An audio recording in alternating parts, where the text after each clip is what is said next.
Hey, super learners.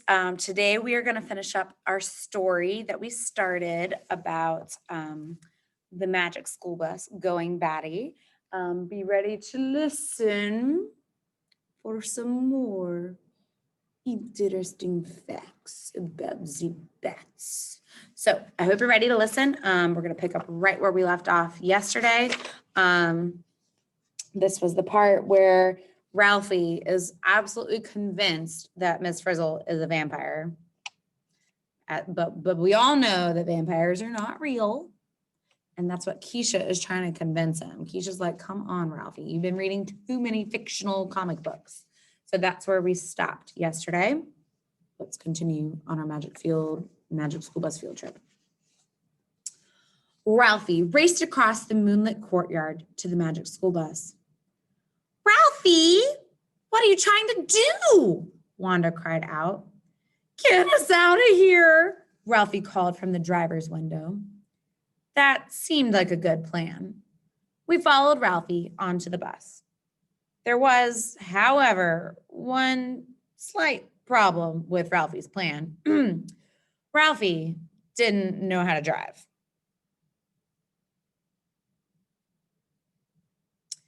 He looked at the dashboard. That's usually where all the buttons are. He spotted a button with a bat on it. Ralphie pushed the button.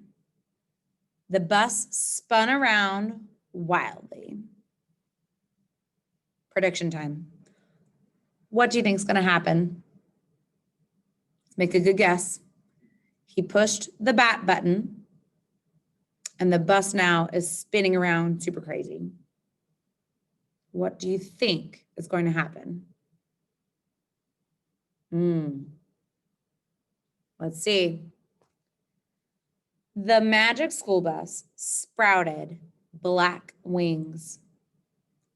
Its windshield grew eyes, and ears popped up from its fenders. The magic school bus had become the magic school bat. Wow. How was your guess? Did you guess? I had no idea what was going to happen. That's so crazy. Oh my goodness. Oh man, oh man, oh man. Spinning around wildly over there. And it says, nice one, Ralphie. You turned the bus into a bat. And then over here it says, and this is turning into a field trip.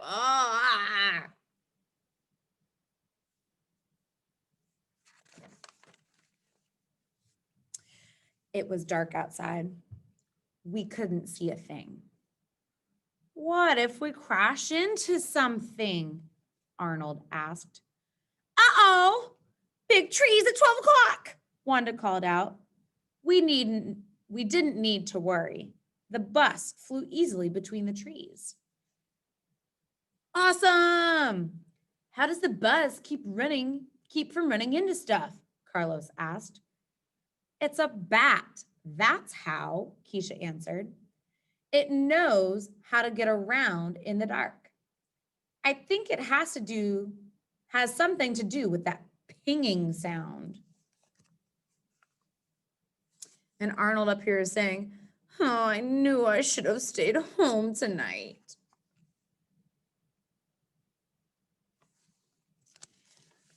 Every time the magic school bat opened its mouth, it let out a high-pitched ping. So like really high sounding, and it would kind of vibrate off. It's like clearly Mrs. A is not a good bat. Oh my goodness, no bats for Miss A. But it makes a really high-pitched sound. Then its ears would wiggle. I think it's listening to the echo of each ping. An echo is when you hear something come back. So like if you go into a certain room or like to a mountaintop or like a cave or places like that, and you say, hello, and then you hear back, hello, hello, hello. That's the echo. That's the sound that gets repeated again. I don't know about you guys, but that pinging is killing my ears, Arnold moaned. He put on some earmuffs to muffle the sound, kind of covered up. Keisha knew that the pings were really important. When the sound hits an object and bounces back, she explained, the bus hears the echo and knows the object is there. It uses echoes to locate, Phoebe thought out loud. Echolocation. Bats don't need to see with their eyes. They see with their ears. Can you say echolocation? Right. And actually, people that are blind can use a type of echolocation if they make sounds with their mouths, and it lets them know when the sound bounces back to them that how close or how far away an object is, so they don't run into it. Bats do the same thing. It's really cool. Cool, said Wanda. Bats use sound to get around.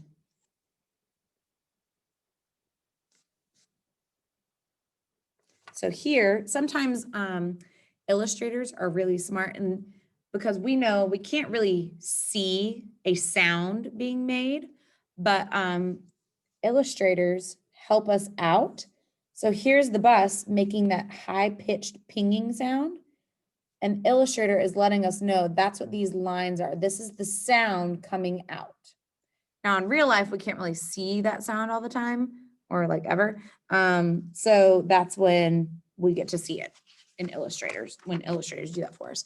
Man, being a bat was tricky. All right, come on, Ralphie, admit it, Keisha urged. Bats are cool. And if you were a night animal, you'd want to be one.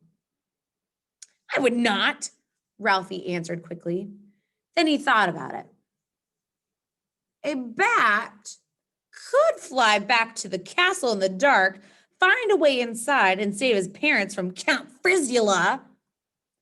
The thought of his mom turning into a vampire made Ralphie so determined that he pushed all the buttons on the dashboard. Now, does Ralphie actually have like 1, 2, 3, 4, like 6 hands? No. Again, this is where illustrators are super talented, and this is showing how fast he was moving his hands. Ralphie's finger landed on a button that had a picture of a kid with bat wings on it. Before we knew it, we'd all turned into bats. This wasn't exactly what I had in mind, Ralphie admitted. But the rest of us thought turning into bats was kind of exciting. And let's see, down here, this is Wanda, and she's saying, I love being a bat. I can go up to 60 miles per hour. It's pretty fast. And then Keisha's saying, or snag a moth on the wing with your mate. Snag a moth on the wing with your wing. So moths are a type of insect, and they have wings. So a bat wing can kind of catch a moth wing and help gobble it up.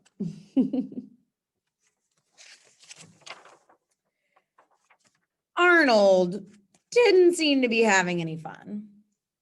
I wish I could turn off the moon, he said with a shiver. Its light is giving me the creeps. Suddenly, Carlos screamed out into the darkness. Owl alert! Owl alert? Arnold asked. Just then, a great horned owl swooped down from a high tree branch. He tried to use his sharp, strong claws to capture Arnold and Tim. And Arnold's saying, yikes! It was a good thing Arnold and Tim were hanging upside down because they could move quickly.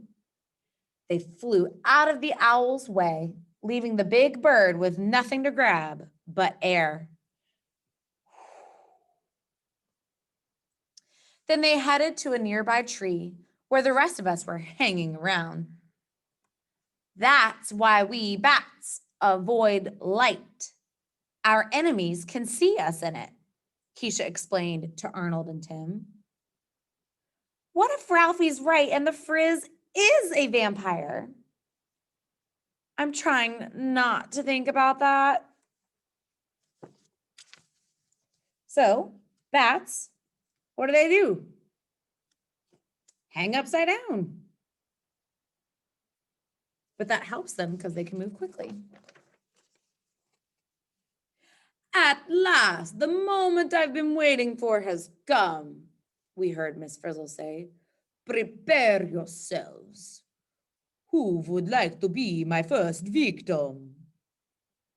Take me, Miss Frizzle, one of the grown-ups called out. Keisha could barely believe her super sensitive bat ears. That means that her ears are super good at listening, like really good. Her grandmother was volunteering to be Miss Frizzle's victim. Ralphie was right. The Frizz was a vampire. Keisha flew into an air shaft that led into the castle. Don't you dare bite my grandmother, she cried out.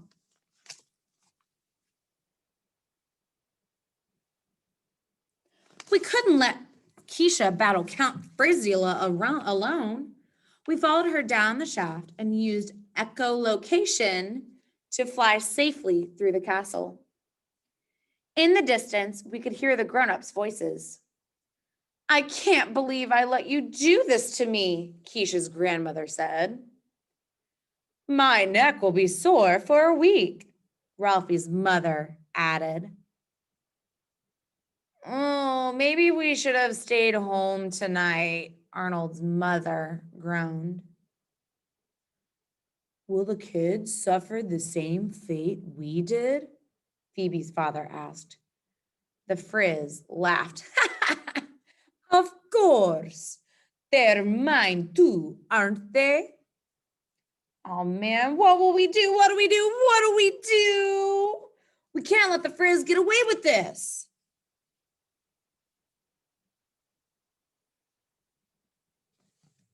I wonder what's going to happen. We have to make sure she never does this again, Ralphie whispered to Keisha. We zoomed into the next room and discovered. Make a guess. Give me a prediction. What do you think is going to happen when I show you this page? All right, let's find out. Miss Frizzle hadn't turned our parents into bats at all. She had simply shown them how it feels to be a bat by helping them hang upside down from a chandelier. So they're dressed up in costumes like bats.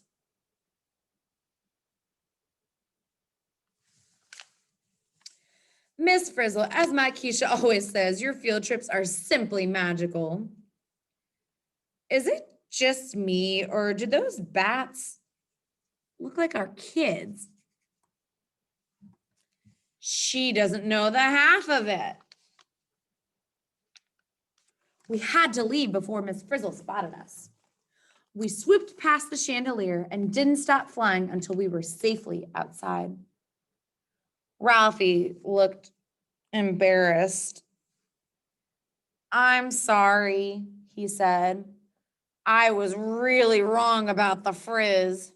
She's not a vampire.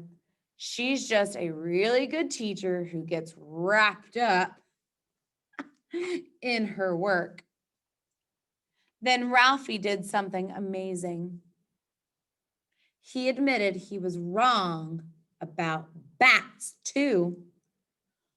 Okay, they're not vampires, he said.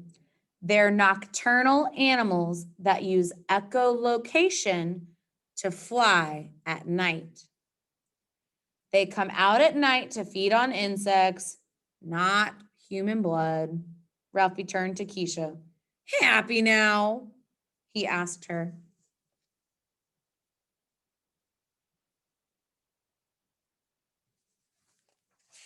It's okay to admit when you're wrong.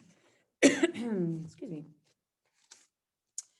Keisha may be happy, but the bat news is we're still bats, Carlos joked. Thanks for reminding us, Carlos, Phoebe giggled. Beep, beep. The magic school bus flew by with Liz at the wheel. It stopped just long enough for us to fly on board. Before we knew it, we were transformed from bats back into kids. What do you know? It's our kids, Arnold's father said as he left the castle. Ralphie's mother looked him squarely in the eye. I know that guilty look, Ralphie, she said. What's going on? Miss Frizzle put her arm around Ralphie. Oh, I'm sure they were just hanging out, she answered with a smile. Right, Miss Frizzle, Ralphie agreed. And that's all. So that was the end of The Magic School Bus Going Batty. Hope you enjoyed. I'll see you soon. Toodaloo.